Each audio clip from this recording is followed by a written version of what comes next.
Hindi ko talaga inaasahan na darating ako sa puntong pipiliin kong tumira sa gitna ng gubat. Kung tatanungin mo ako noon, mas pipiliin ko pa ang maingay na kalsada, ang busina ng mga sasakyan at ang ingay ng mga tao kesa sa katahimikan na halos sumisigaw sa sobrang tahimik. Pero dumating ang panahon na wala na akong ibang mapagpipilian. Ako si Mara, 23 taong gulang. Sa loob ng ilang linggo bago ako lumipat, pakiramdam ko ay unti-unting gumuho ang buhay ko. Nawala ang trabaho ko dahil nagsara ang kumpanyang pinapasukan ko at kasabay noon ay ang bigla ang pag-alis ng taong akala ko ay makakasama ko habang buhay. Walang malinaw na dahilan, walang maayos na paalam. Parang isang araw, nagising na lang ako na wala na siya at wala na ring natira sa akin kundi pagod at katahimikan.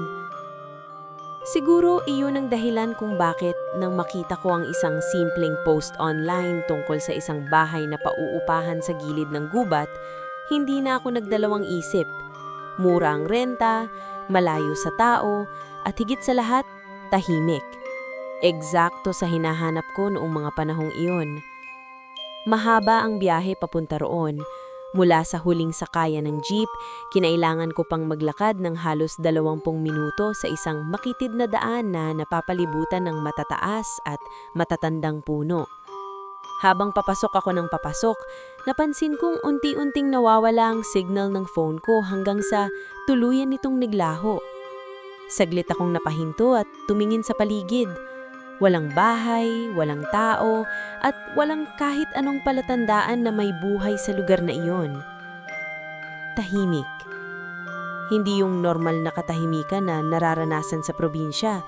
Iba ito. Mas malalim, mas mabigat. Parang may kung anong presensya na hindi ko maipaliwanag. Pero pinili kong baliwalain yun. Sinabi ko sa sarili ko na naniniwago lang ako. Nang makarating ako sa bahay, agad kong napansin kung gaano ito kaluma. Gawa ito ng kahoy, may mga kupas na pintura, at may maliit na veranda sa harap. Sa likod, puro gubat na agad ang tanaw. Walang kapitbahay, walang ibang struktura, para bang ako lang ang tao sa lugar na iyon. Pagpasok ko sa loob, simple lang ang ayos. May isang kama, maliit na mesa, ilang upuan at isang kusina na halatang matagal nang hindi nagagamit. May kakaibang amoy ng lumang kahoy at alikabok pero hindi naman gaanong kalala. Inilapag ko ang mga gamit ko at naupo sa kama. Sa unang pagkakataon sa loob ng ilang linggo, pakiramdam ko ay may katahimikan na akong nararamdaman. Walang bumabagbag na alaala, walang ingay, walang taong magtatanong o manghuhusga. Simula ulit, sabi ko sa sarili ko. Lumipas ang unang araw ng maayos. Naglinis ako ng bahay, naayos ang mga gamit, at nagluto ng simpleng pagkain. Habang lumulubog ang araw, napansin ko kung gaano kaganda ang paligid. Ang liwanag ng araw na tumatama sa mga puno ay nagbibigay ng kakaibang ganda sa lugar. Para bang kahit papaano, tama ang naging desisyon ko. Pero nang dumilim ang paligid, unti-unting nagbago ang pakiramdam ko. Habang nakahiga ako sa kama, napansin ko kung gaano kalalim ang katahimikan sa lugar. Wala akong marinig kahit na anong tunog. Walang huni ng ibon, walang kuliglig, wala kahit hangin. Parang tumigil ang mundo sa paligid ko. Napadilat ako at dahan-dahang maupo. May mali. Hindi ko maipaliwanag kung bakit pero biglang bumilis ang tibok ng puso ko. Parang may kung anong hindi tama sa katahimikan na iyon.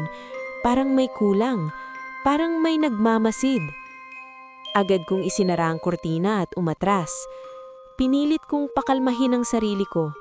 Pagod lang ako, sabi ko sa isip ko. Naniniwago lang ako sa lugar.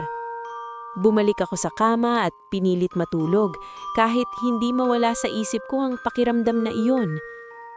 Ilang sandali ang lumipas, hindi ko na alam kung gaano katagal, nang bigla akong makarinig ng mahinang tunog mula sa labas. Parang may yapak. Napadilat ako. Hindi ako gumalaw, nakinig lang ako. Isa pa. Dahan-dahan akong bumangon, pilit kinokontrol ang panginginig ng kamay ko. Lumapit ako muli sa bintana at sa pagkakataong ito, mas maingat kong hinawi ang kurtina. Sa pagitan ng mga puno, may nakita akong anino na mabilis na dumaan. Hindi ito malinaw pero supat na para malaman kong hindi ito hayop. At sa isang iglap, parang huminto ang mundo ko nang mapansin kong ang aninong iyon ay bahagyang huminto at sila tumingin pabalik sa direksyon ko. Agad kong nauatras at naupo sa sahig. Hindi ko alam kung ano ang nakita ko, pero isang bagay ang sigurado ako. Hindi ako nag-iisa sa bahay na iyon. At hindi ko pa alam na ang simpleng desisyon kong tumira sa gitna ng gubat ay ang simula ng isang bagay na hindi ko na kayang takasan. Kinabukasan, nagising ako na parang walang nangyari. Pero alam ko sa sarili ko na hindi iyon totoo. Kahit pilit kong kumbinsihin ang sarili ko na baka imahinasyon ko lang ang lahat, hindi ko maalis sa isip ko ang nakita kong anino kagabi. Tahimik ang paligid, pero hindi na ito yung klaseng katahimikan na nagbibigay ng pahinga. Iba na. Parang may nakatagong kahulugan. Pinilit kong bumangon at mag-umpisa ng panibagong araw. Nagluto ako ng simpleng almusal, itlog at kanin, at naupo sa maliit na mesa sa gilid ng bintana. Habang kumakain, hindi ko maiwasang mapatingin sa labas. Maliwanag na ang paligid, at sa liwanag ng araw, mukhang normal naman ang gubat. Tahimik pa rin, pero hindi na ganun kabigat sa pakiramdam. Doon ko naisip na baka nga napagod lang ako sa biyahe at sa lahat ng pinagdaanan ko. Baka nadala lang ako ng lungkot at pagod kaya kung ano-ano ang naiisip ko. Pinilit kong maniwala doon. Matapos kumain, nagdesisyon akong maglinis sa paligid ng bahay. May mga tuyong dahon sa beranda at medyo makapalang alikabok sa sahig. Habang nagwawalis ako, napansin ko ang lupa sa gilid ng bahay. May mga bakas ng yapak doon. Napahinto ako. Hindi iyon akin. Malinaw ang mga marka, parang paa ng tao pero hindi eksaktong katulad. Mas mahaba ang daliri at mas malalim ang pagkakatapak. Parang mabigat ang gumawa nito. Ilang segundo akong nakatitig doon, sinusubukang unawain kung paano nagkaroon ng ganoong bakas. Wala namang ibang tao rito. Dahan-dahan akong napalunok at umiwas ng tingin. Pinilit kong ipagpatuloy ang ginagawa ko, pero hindi na mawala sa isip ko ang nakita ko. Ilang beses kong tinignan ang paligid, umaasang may makikita akong paliwanag. Pero wala. Lumipas ang oras at unti-unting bumalik ang pakiramdam na parang may nakatingin sa akin. Pumasok ako sa loob ng bahay at sinubukang magpahinga. Naupo ako sa kama pero hindi ako mapakali. May kung anong mali at hindi ko na kayang ipagwalang bahala. Bandang tanghali, nagpasya akong magluto ulit. Habang inaayos ko ang mga gamit sa kusina, napansin kong may kulang. Yung tinapay na inilapag ko sa mesa kanina, wala na. Napakunot ang noo ko. Sigurado akong inilapag ko iyon doon. Hindi ko naman ginalaw pagkatapos kong kumain. Inikot ko ang buong bahay, umaasang baka nailipat ko lang nang hindi ko napansin. Pero wala. Unti-unting bumigat ang pakiramdam ko. Hindi na ito simpleng pagkakamali. May kumuha noon. Nahawakan ko ang mesa, pilit pinapakalma ang sarili ko. Baka daga, bulong ko. Oo, baka daga lang. Pero kahit ako, hindi kumbinsido sa sarili kong paliwanag. Lumipas ang hapon nang may mabigat na pakiramdam. Hindi na ako lumabas ulit. Mas pinili kong manatili sa loob ng bahay, kahit na pakiramdam ko ay mas lalo akong naiipit sa katahimikan. Habang papalapit ang gabi, mas lalo akong kinakabahan.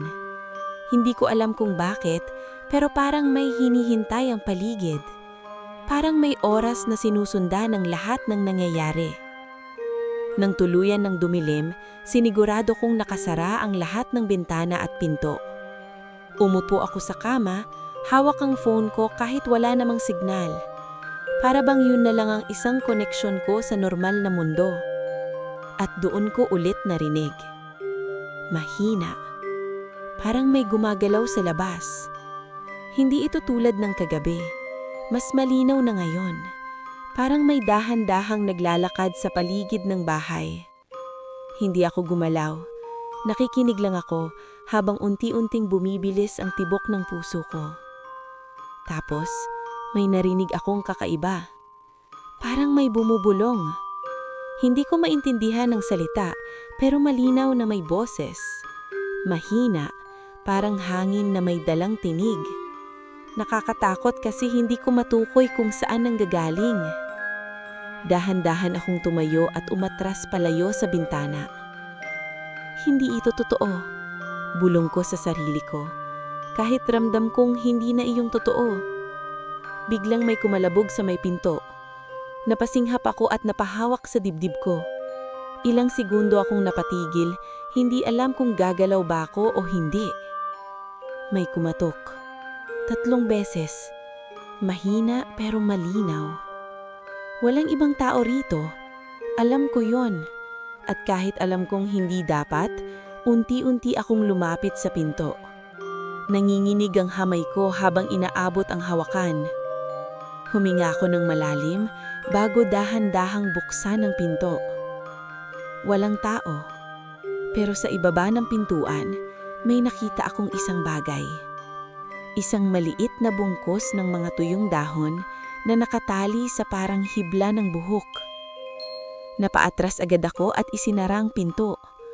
Hindi ko alam kung sino o ano ang gumawa noon. Pero sa unang pagkakataon, malinaw na sa akin. May kung anong nakapaligid sa bahay na ito. At hindi na lang sila basta nagmamasid. Nagsisimula na silang magparampam. Hindi ako agad nakatulog ng gabing iyon. Nakaupo lang ako sa gilid ng kama, hawak ang kumot, habang paulit-ulit kong iniisip kung anong ibig sabihin ng mga nangyayari. Yung mga yapak, yung nawawalang pagkain, yung bulong sa labas, at higit sa lahat, yung iniwang bungkos ng dahon na nakatali sa buhok. Hindi na ito simpleng takot lang. May gusto silang iparating. Hindi ko alam kung kailan ako nakatulog, pero nagising ako kinabukasan na mabigat ang pakiramdam. Parang kulang sa pahinga kahit matagal akong nakahiga. Tahimik pa rin ang paligid, pero ngayon, mas malinaw na sa akin na ang katahimikan na iyon ay hindi normal. Lumabas ako ng bahay para kumuha ng tubig sa maliit na drum sa giid. Habang naglalakad ako, hindi ko maiwasang mapatingin sa lupa kung saan ko nakita ang mga bakas kahapon. Nandoon pa rin sila, pero mas marami na ngayon. Mas sariwa. Parang kagabi lang sila ginawa. Napahinto ako at napalunok. Hindi ko na pinilit pang unawain. Ramdam ko na lang na mas mabuti pang huwag ko nang alamin. Habang bumabalik ako sa loob ng bahay, may napansin akong kakaiba sa may daan. May nakatayo sa malayo. Isang matandang babae. Nakatitig siya sa akin. Hindi ko narinig ang paglapit niya. Hindi ko rin alam kung gaano na siya katagal doon. Basta nang tumingin ako, nandoon na siya. Parang kanina pa ako hinihintay. Nanginginig ang mga kamay ko, pero pinilit kong maging kalmado. Lumapit siya ng dahan-dahan. Hawak ang isang maliit na basket. Payat ang katawan niya, kulubot ang balat, at mapuputi ang buhok na nakatali sa likod. Pero ang pinakamanakatakot sa kanya ay ang mga mata niya. Parang may alam siya na hindi ko pa nauunawaan. "Dito ka ba nakatira?" Tanong niya, mahina pero malinaw. Tumanggo ako. "Opo, bagong lipat lang." Matagal siyang tumingin sa akin bago siya nagsalita ulit. "Hindi mo dapat pinili ang lugar na to." Napakunot ang noo ko. "Bakit po?" Hindi siya agad sumagot. Tumingin muna siya sa paligid. Parang sinusuri ang bawat puno, bawat sulok ng gubat. Pagkatapos, bumalik ang tingin niya sa akin. "May mga nakatira rito na hindi tulad natin." Nanlaki ang mata ko, pero hindi ako nakapagsalita agad. "Mga engkanto," dagdag niya. na parang normal lang ang sinasabi. Biglang bumigat ang pakiramdam ko. Hindi ko alam kung matatawa ba ako o matatakot. Sa edad ko, hindi na ako naniniwala sa mga ganoong kwento. Pero sa mga nangyari nitong mga nakaraang araw, hindi ko na rin kayang ipagkibit-balikat ang lahat. Lola, baka naman... Hindi ko na natuloy ang sasabihin ko. Umiling siya. Hindi ka nag-iisa rito, sabi niya. At alam na nila na nandito ka. Parang may malamig na hangin na dumaan sa likod ko. Ano pong ibig niyong sabihin? Tanong ko, halos pabulong na. May hanggana ng lugar na to, paliwanag niya. At ang bahay na tinitirhan mo, nasa gitna ng hangganan na iyon. Hindi lang yan basta gubat, teritoryo yan. Napatitig ako sa kanya, hindi alam kung ano ang dapat kong paniwalaan. Bakit pong walang nagsabi sa akin? Tanong ko. Hindi lahat gustong malaman ng totoo at hindi lahat pinipili. Sandali siyang tumahimik, saka siya lumapit ng kaunti sa akin. Doon ko mas nakita ang mga mata niya, punong-puno ng babala. Makinig ka sa akin, sabi niya. Huwag kang lalabas ng bahay tuwing 12:00 ng gabi. Nanlamig ang katawan ko. Bakit po? Doon sila lumalabas ng malinaw, sagot niya. At kapag nakita ka nila, hindi na sila titigil. Hindi ko na napigilan ng sarili ko. May nakita na po ako kagabi, amin ko. Hindi siya nagulat, parang inaasahan na niya. Simula pa lang yan, sabi niya. Tahimik kaming dalawang sandali. Ramdam ko ang bigat ng hangin sa paligid. Parang kahit ang mga puno ay nakikinig sa usapan namin. May magagawa pa po ba ako? Tanong ko, halos desperado. Tumingin siya sa akin ng diretsyo. Pwede ka pang umalis, pero kung magtatagal ka rito, mas lalo kang makikita ng mundo nila. Paano kung hindi ako umalis? Hindi siya agad sumagot. Tumalikod siya at nagsimulang lumakad palayo. Magdasal ka, sabi niya habang palayo. At makinig sa mga palatandaan. Huminto siya sandali, hindi lumilingon. At higit sa lahat, huwag mong susubukan ng gabi. Pagkatapos nun, tuluyan na siyang nalaho sa pagitan ng mga puno. Naiwan akong nakatayo, hawak ang sarili kong braso, habang pilit inuunawa ang lahat ng sinabi niya. Engkanto, teritoryo, 12:00 ng gabi. Hindi ko alam kung dapat ko ba siyang paniwalaan. Pero isang bagay akong sigurado. Simula nung dumating ako rito, parang unti-unti akong hinihila papasok sa isang mundo na hindi ko alam kung paano lalabasan. Buong araw kong iniwasang isipin ang sinabi ng matandang babae. Pero kahit anong pilit ko, paulit-ulit lang itong buwabalik sa isip ko. Lalo na yung sinabi niya tungkol sa 12:00 ng gabi. Parang may bigat ang oras na iyon na hindi ko maipaliwanag kung bakit. Habang lumilipas ang hapon, mas lalo akong nagiging balisa. Pakiramdam ko, parang may hinihintay ang paligid. Parang may oras na sinusunod ang lahat at papalapit na iyon. Pagsapit ng gabi, sinigurado kong nakasara ang lahat.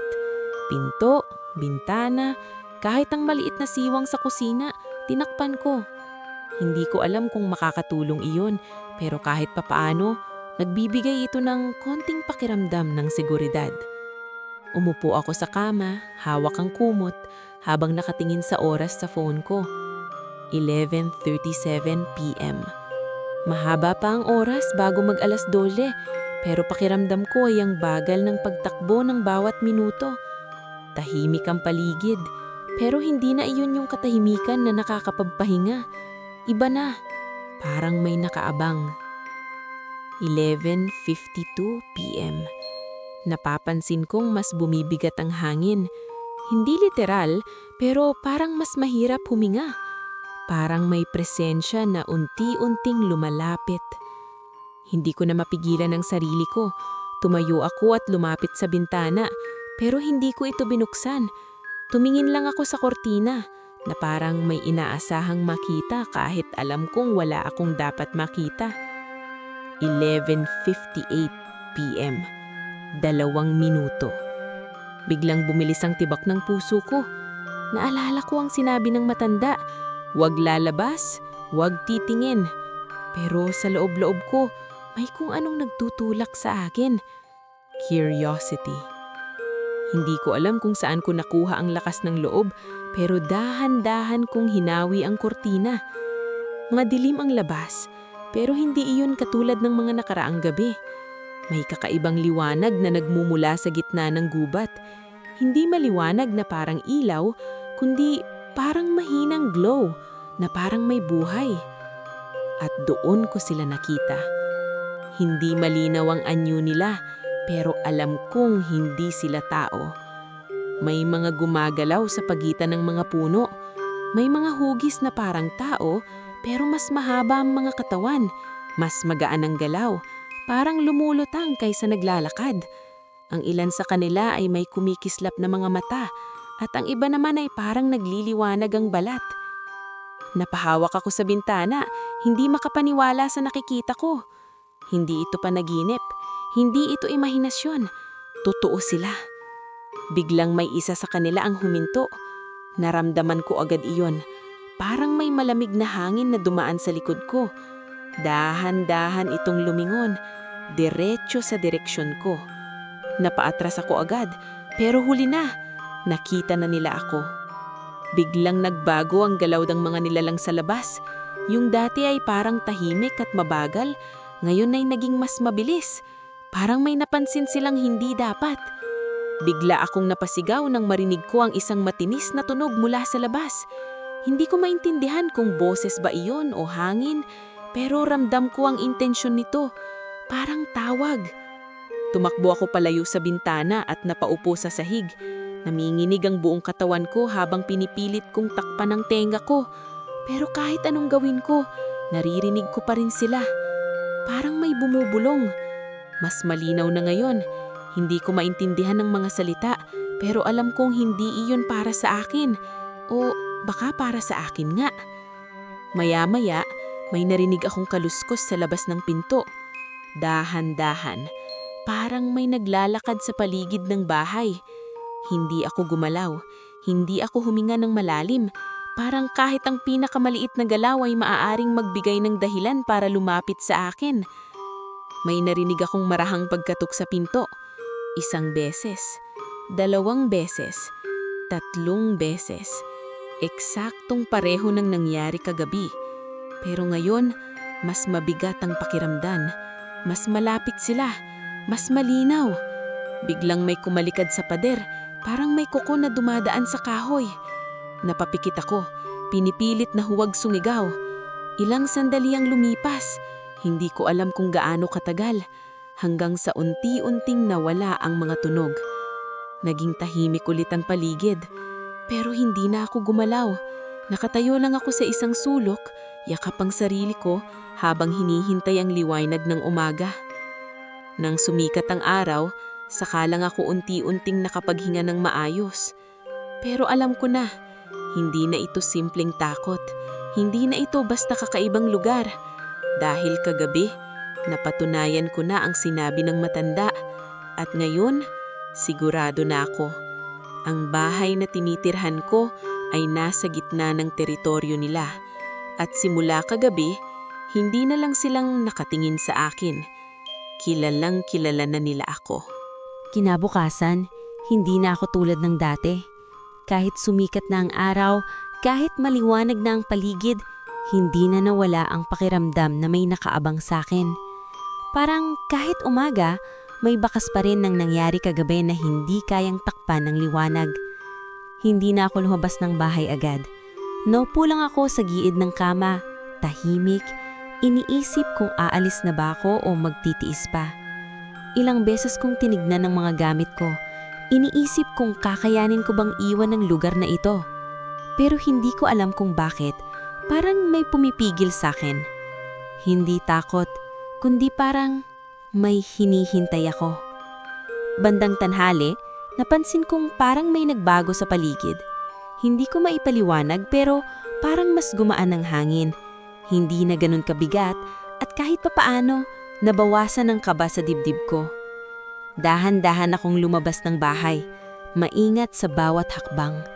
Tumingin ako sa paligid, sinusubukang hanapin kung may kakaiba. Tahimik pa rin, pero ngayon parang mas normal kumpara kagabi. At doon ko siya nakita. Nakatayo siya sa may lilim ng isang puno, hindi kalayuan sa bahay. Isang lalaki. Hindi ko siya narinig na dumating. Hindi ko alam kung gaano na siya katagal doon. Basta nang mapatingin ako, nandun na siya. Parang matagal na akong hinihintay. Matangkad siya, maayos ang tindig, at kakaibang itsura niya kumpara sa lugar na iyon. Malinis ang damit, simple, pero parang hindi pangkaraniwan. At ang mga mata niya, tahimik, pero may lalim na hindi ko maipaliwanag. Hindi ako agad nakaganaw. "Matagal ka na bang nakatira dito?" Tanong niya, kalmado ang boses. Nag-alinlangan ako bago sumagot. "Hindi pa, ilang araw pa lang." Tumanggo siya, parang may iniisip. "Dapat umalis ka na," sabi niya diretso. Nanlaki ang mata ko. "Bakit?" Hindi siya agad sumagot. Tumingin muna siya sa paligid, parang may tinitignan na hindi ko makita. Pagkatapos, bumalik ang tingin niya sa akin. "Hindi ligtas ang lugar na to para sa'yo," sagot niya. Parang may kung anong pamilyar sa sinasabi niya. Naalala ko agad ang matandang babae kahapon. "Alam mo ba kung ano to?" Tanong ko, kahit medyo nanginginig ang boses ko. Tahimik siya sandali, tapos bahagyang tumanggo. "Alam ko." "Kung ganon, totoo ba sila?" Tanong ko. "Yung mga nakita ko kagabi?" Hindi ko na tinapos ang tanong ko, pero parang naintindihan na niya. "Hindi lahat ng nakikita mo sa gabi ay para sa mga tao," sabi niya. Nanlamig ang katawan ko. "Engkanto ba sila?" Diretsahan kong tanong. Hindi siya nagulat. Mas mabuti pang hindi mo na alamin ang pangalan nila. Mas nagiging totoo kapag pinapangalanan. Hindi ko alam kung bakit, pero kahit nakakatakot ang sinasabi niya, parang may tiwala akong nararamdaman sa kanya. Parang kahit papaano, mas ligtas ako kapag nandyan siya. "Ano bang nangyayari sa akin?" Halos pabulong. Lumapit siya ng kaunti, pero hindi masyadong malapit. "Dahil nandito ka, nakikita ka na nila." Napayakap ako sa sarili ko. "Anong ibig mong sabihin?" "Hindi lahat ng tao ay napapansin nila. Pero kapag tumagal ka sa lugar na ito, unti-unti kang nagiging bahagi ng mundo nila. Nakikita ka nila, naririnig ka nila." Biglang sumikip ang dibdib ko. "Kaya ba nangyayari ang lahat nito?" Tanong ko. Tumanggo siya. At hindi pa yan ang pinakamalala. Napatingin ako sa kanya. Natatakot sa susunod niyang sasabihin. May mga tulad nila na hindi kontento sa pagtingin lang. May mga gustong kumuha.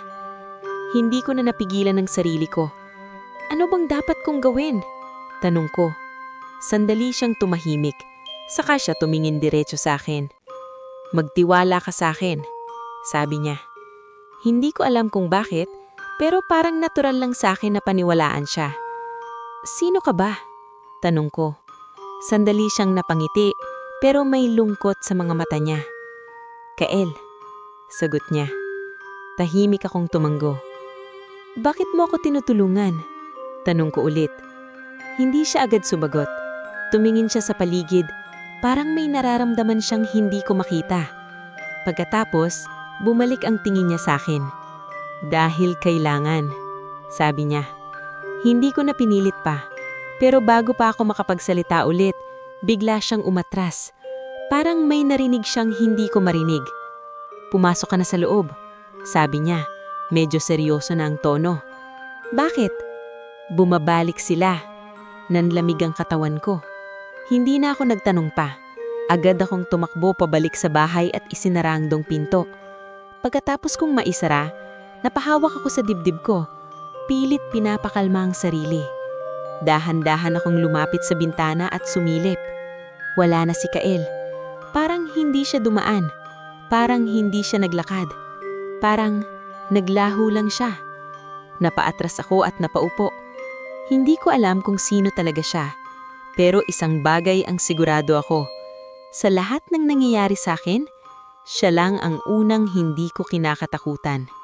Hindi na ako muling nakatulog ng maayos pagkatapos kong makita si Kael.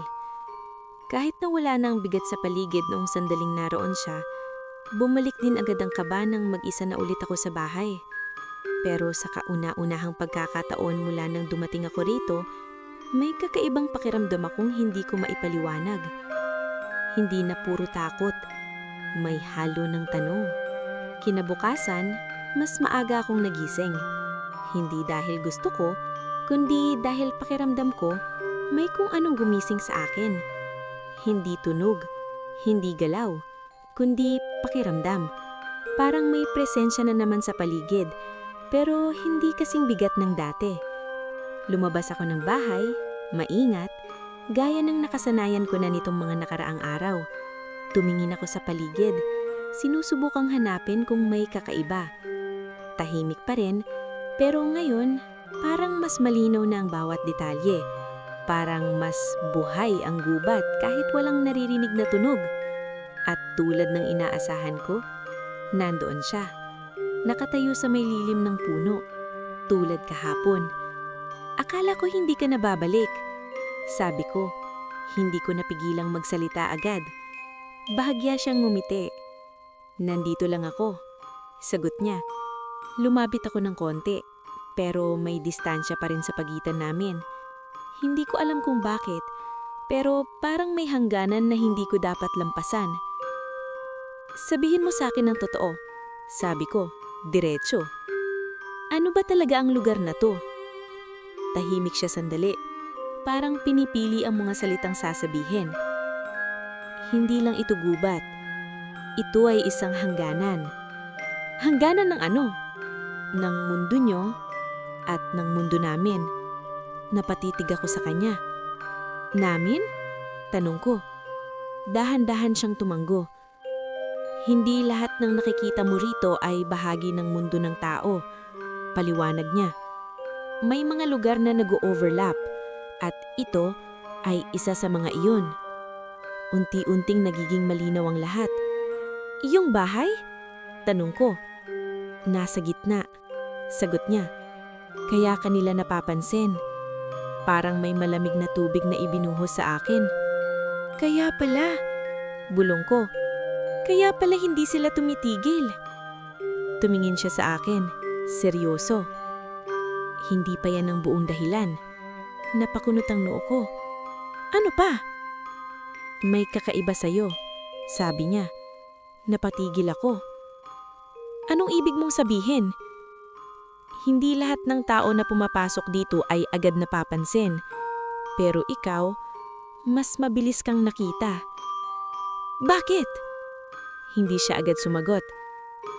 Hindi ko pa alam. Sagot niya sa huli. Pero ramdam ko. Tahimik akong napayuko. Pilit inuunawa ang lahat. Hindi ko alam kung matatakot ba ako o dapat kong tanggapin ang sinasabi niya. Yung nakita ko kagabi? Sabi ko. Ano sila? Tumingin siya sa malalim na bahagi ng gubat. Hindi lahat pare-pareho. May mga tahimik lang, may mga nagbabantay, pero may mga hindi mapagkakatuwanaan. Napahigpit ko ang hawak sa sarili kong braso. Yung mga gustong kumuha. Paalala ko. Tumanggo siya. Kapag tuluyan kang nakita ng mundo nila, hindi ka na lang basta bisita. Nagiging bahagi ka. Anong mangyayari sa akin? Tanong ko. Hindi siya agad sumagot. Sa halip, tumingin siya sa akin ng seryoso, na parang sinusukat ang reaksyon ko. May dalawang posibilidad, sabi niya. Una, makakaalis ka. Pero kailangan mong gawin yun bago pa tuluyang magbago ang koneksyon mo. At yung pangalawa, sandali siyang tumahimik. Mananatili ka at hindi ka na makakabalik sa dati mong mundo. Nalaki ang mata ko. Hindi na ako magiging tao? Nanginginig ang boses ko. Hindi ganun kasimple, pero hindi na rin tulad ng dati. Naupo ako sa isang bato sa tabi. Hindi na kayang tumayo ng matagal. Bakit mo sinasabi ang lahat ng to sa akin? Tanong ko. Lumapit siya ng konti. Dahil kailangan mong pumili. Ngayon na? Hindi pa. Pero malapit na. Napatingin ako sa kanya. Nalilito. Paano ko malalaman? Kapag mas lalo mo na silang nakikita. Kapag hindi naggabi lang. Nanlamig ang katawan ko. Pwede pa bang pigilan? Pwede. Pero kailangan mong magtiwala. Napatingin ako sa kanya. Sa'yo? Tumanggo siya. Hindi ko hahayaang mangyari ang mangyayari sa'yo. Sabi niya, tahimik pero matatag. Hindi ko alam kung bakit, pero may kung anong kumalma sa akin sa sinabi niyang iyon. Sa gitna ng lahat ng takot at gulo, siya lang ang isang malinaw sa akin.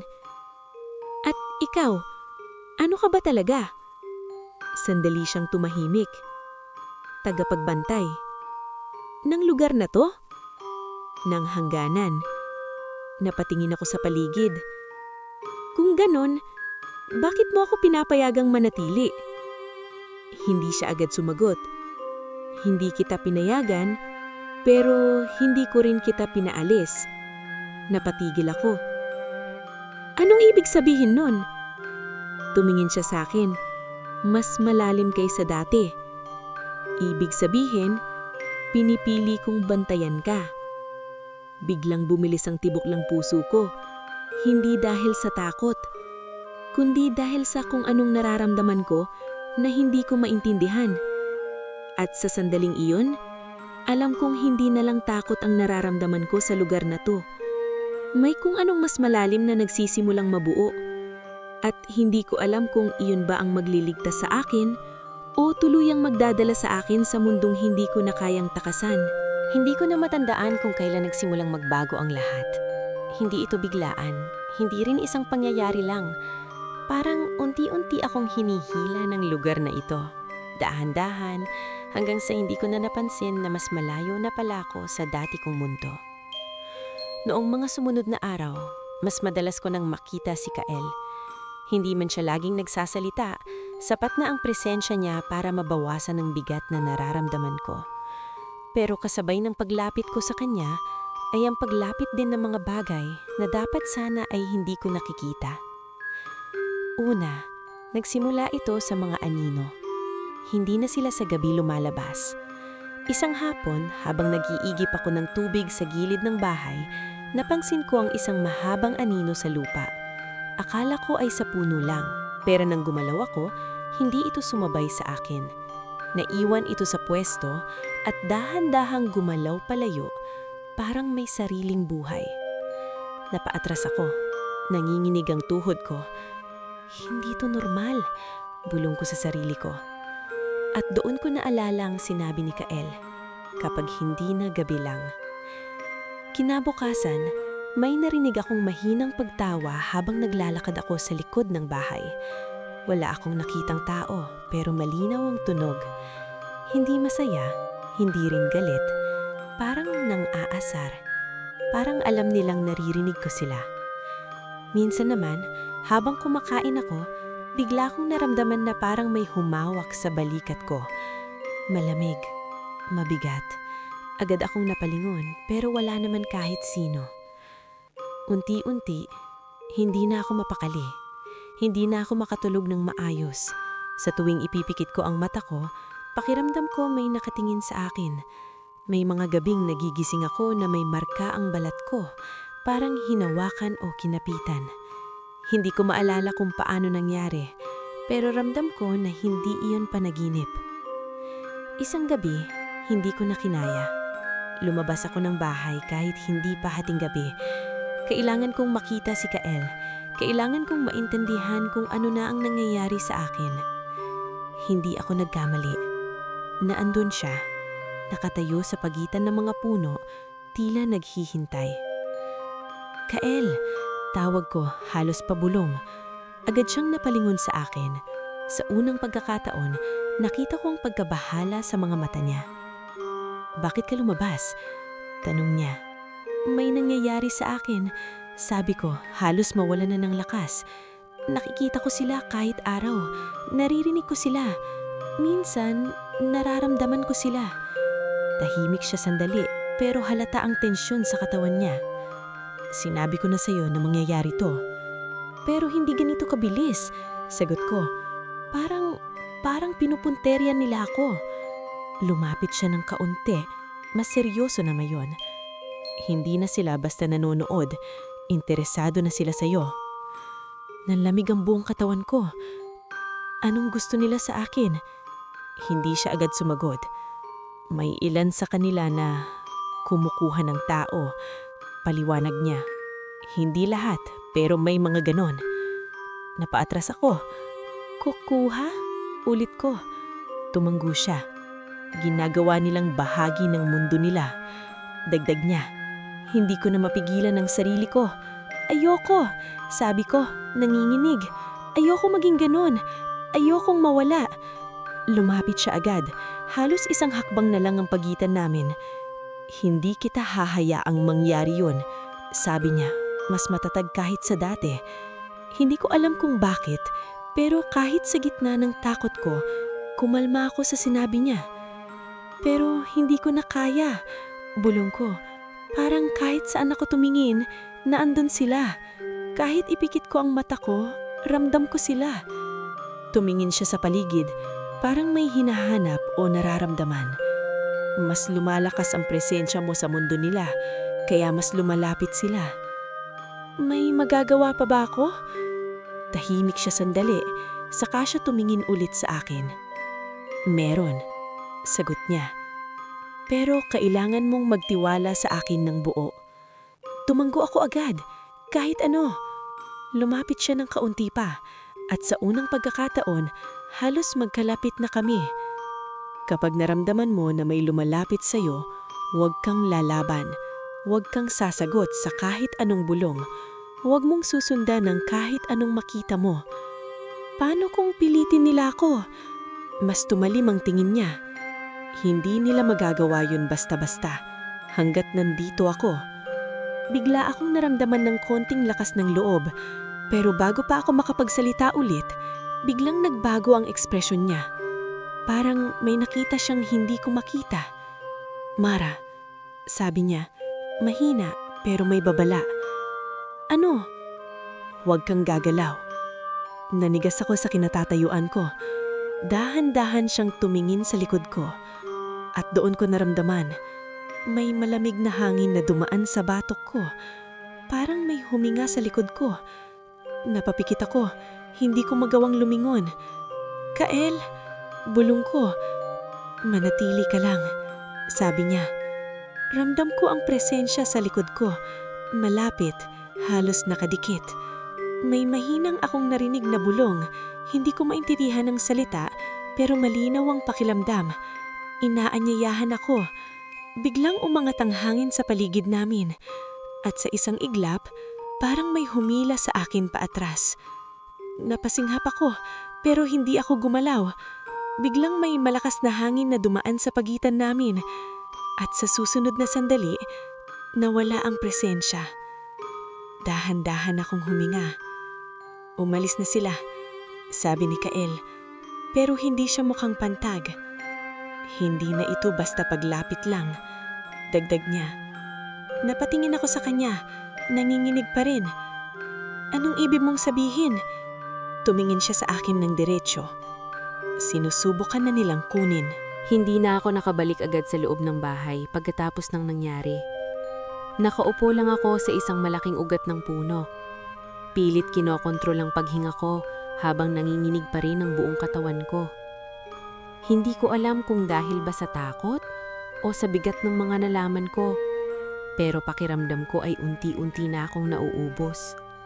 Tahimik si Kael sa tabi ko, pero ramdam ko ang presensya niya. Hindi siya nagsasalita agad, na parang binibigyan ako ng oras para magproseso ng lahat. Gaano nakalala? Tanong ko sa wakas. Mahina ang boses. Hindi siya agad sumagot.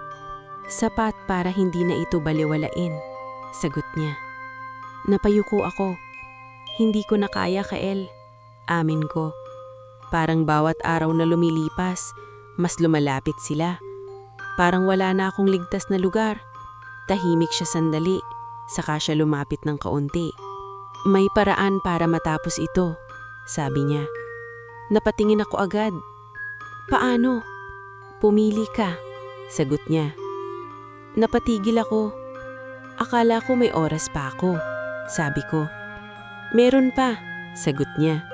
Pero hindi na ganoon katagal. Parang may kumurot sa dibdib ko. Anong ibig mong sabihin ng pumili? Tanong ko, kahit alam ko na ang sagot. Umalis ka ngayon, sabi niya, habang kaya mo pa. At kung hindi, tumingin siya sa akin ng diretsyo. Mananatili ka, sagot niya, at tuluyan kang magiging bahagi ng mundong ito. Napayakap ako sa sarili ko. Hindi na ako makakabalik?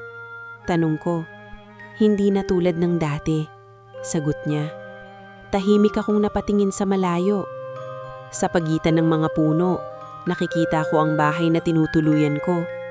Ilang araw pa lang pero pakiramdam ko ay napakalayo na ng buhay ko noon kumpara ngayon.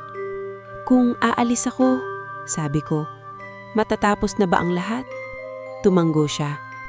Hindi ka na nila makikita, sagot niya. Babalik ka sa mundo mo. Pero, napahinto ako. Hindi ko na kailangang ituloy.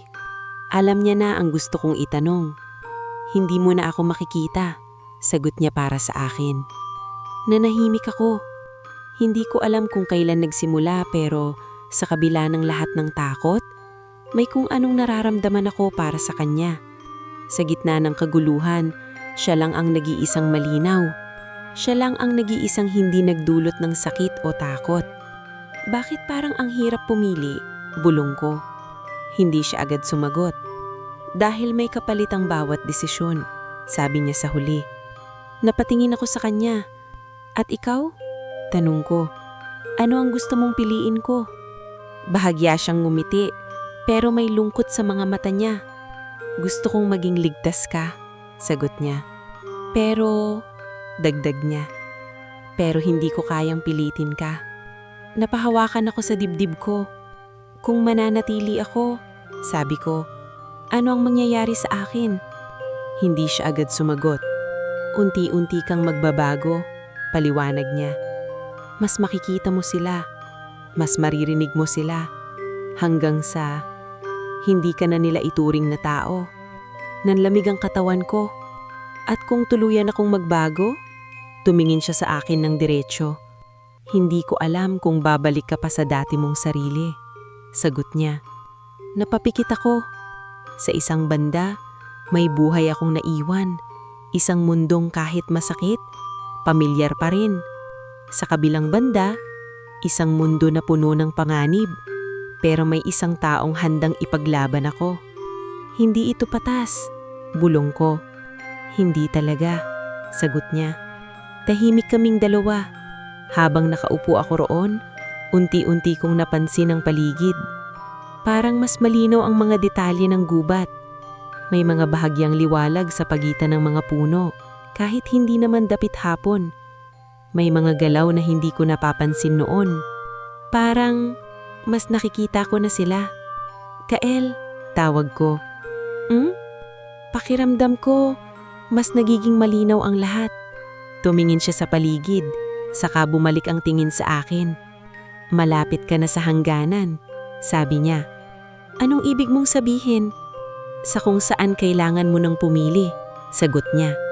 Napahigpitan ko ang hawak sa sarili ko. Paano kung mali ang piliin ko? Lumapit siya ng kaunti. Walang tamang sagot, sabi niya. May desisyon lang. Napatingin ako sa kanya at sa unang pagkakataon, hindi ko na siya tinitingnan ng stranger, kundi bilang bahagi ng desisyon ko. Huminga ako ng malalim. Bigyan mo pa ako ng oras, sabi ko. Tumanggo siya. Pero Mara, dagdag niya, huwag kang magtatagal. Tumingin ako sa paligid. Ngayon, mas malinaw ko nang nakikita ang mga galaw sa pagitan ng mga puno. Hindi na sila kaumplituhan nakatago. At sa unang pagkakataon, hindi lang takot ang nararamdaman ko, kundi pagdududa. Dahil hindi ko na alam kung saan ba talaga ako nababagay. Sa mundong iniwan ko o sa mundong unti-unti nang tumatanggap sa akin. Hindi ko na alam kung ilang araw na ang lumipas mula nang kausapin ako ni Kael tungkol sa pagpili. Parang huminto ang oras sa lugar na iyon. Wala nang malinaw na umaga o gabi, kundi isang tuloy-tuloy na pakiramdam na nasa pagitan ako ng dalawang mundo. Mas naging malinaw ang lahat sa paningin ko. Hindi na lang sila anino o bulong. Nakikita ko na sila kahit hindi ko gustuhin. May mga nilalang na dumadaan sa pagitan ng mga puno. Iba't iba ang anyo, may matangkad at payat, may halos kapareho ng tao pero may kakaibang kinang sa balat, at may iba na hindi ko kayang ilarawan dahil sa sobrang kakaiba. Pero sa kabila ng lahat ng iyon, hindi na ako agad natatakot. Mas nakakatakot ang katotohanan na unti-unti na akong nasasanay. Isang gabi, habang nakatayo ako sa likod ng bahay, naramdaman ko ulit ang presensya ni Kael. Hindi ko na kailangang lumingon para malaman na nandyan siya. Hindi ka na natatakot, sabi niya, tahimik. Hindi na tulad ng dati, sagot ko. Lumapit siya pero ngayon, mas ramdam ko ang presensya niya kaysa sa mga nakaraang araw. Parang mas malinaw siya, mas totoo. Delikado yan, sabi niya. Napatingin ako sa kanya. Bakit? Kapag nasanay ka, mas mahirap nang bumalik, sagot niya. Tahimik akong napayuko. Kael, tawag ko. Gusto kong malaman ang totoo. Hindi siya agad sumagot. Lahat, dagdag ko. Matagal siyang nanahimik, parang pinag-iisipan kung dapat ba niyang sabihin. Sa wakas, huminga siya ng malalim. Hindi ako tao, sabi niya. Hindi ako nagulat.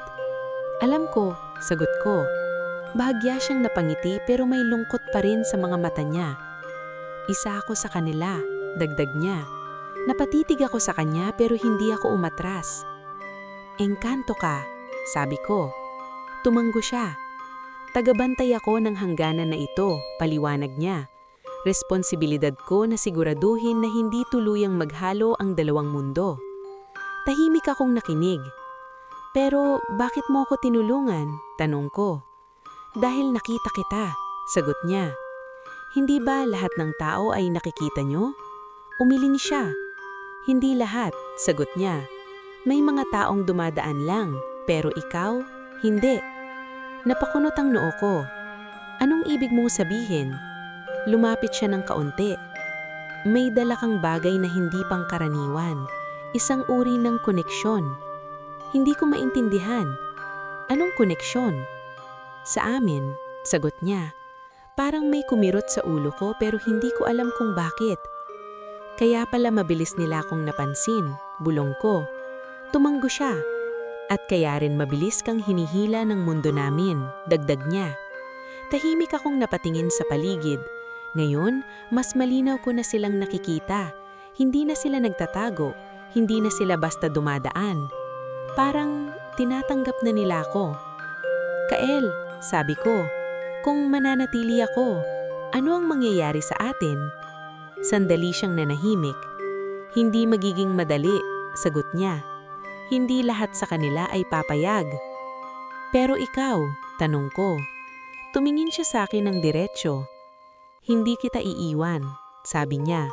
Biglang bumilis ang tibok ng puso ko. Pero may kapalit, dagdag niya. Ano?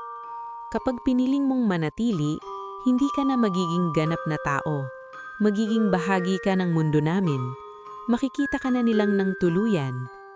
Nanlamig ang katawan ko. At kung aalis ako, makakalimutan mo ang karamihan ng nangyari. Unti-unti, parang panaginip. Napahigpitan hawak ko sa sarili ko. Ibig mong sabihin, makakalimutan kita? Tanong ko. Hindi siya agad sumagot. Posible, sagot niya. Tahimik akong napapikit. Sa dalawang mundo, may mawawala. Kung aalis ako, mawawala siya. Kung mananatili ako, mawawala ang dating ako. Hindi ito patas, bulong ko. Hindi talaga, sagot niya. Biglang may kakaibang galaw sa paligid. Mas malinaw kaysa dati. May mga nilalang na lumalapit, hindi agresibo pero hindi rin tahimik. Parang may hinihintay sila. Kael, sabi ko, kinakabahan. Ramdam nila, sagot niya. Malapit ka nang pumili. Napatingin ako sa kanila. Sa unang pagkakataon, hindi ko sila nakikita bilang simpleng nakakatakot. Parang tumatawag sila. Parang inaanyayahan. Kung pipili ako ngayon, sabi ko, tapos na ba? Simula pa lang, sagot niya. Tumingin ako sa kanya. At kung mananatili ako, kasama pa rin ako sa'yo? Lumapit siya ng tuluyan, mas malapit kaysa dati. Oo, sagot niya. Tahimik akong huminga ng malalim. Sa sandaling iyon, ramdam ko ang bigat ng desisyon ko. Hindi na ito tungkol sa takot, kundi kung saan ako mas nababagay at kung sino ang handa kong iiwan. Dahan-dahan kong tiningnan ang paligid sa mga nilalang na nakatingin sa akin at sa lalaking nasa harap ko. At doon ko naramdaman, malapit na akong pumili. Hindi ko na pinatagal pa. Sa dami ng araw na ginugol ko sa pagitan ng dalawang mundong iyon, alam kong darating din ako sa puntong kailangan ko nang harapin ang desisyon. Hindi na ako makakatakas.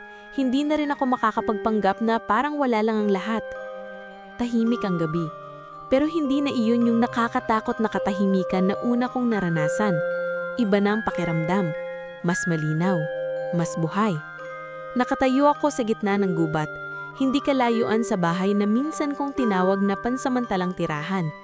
Ngayon, hindi ko na alam kung ano ba talaga ang tawag ko sa lugar na iyon. Sa paligid ko, naroon sila.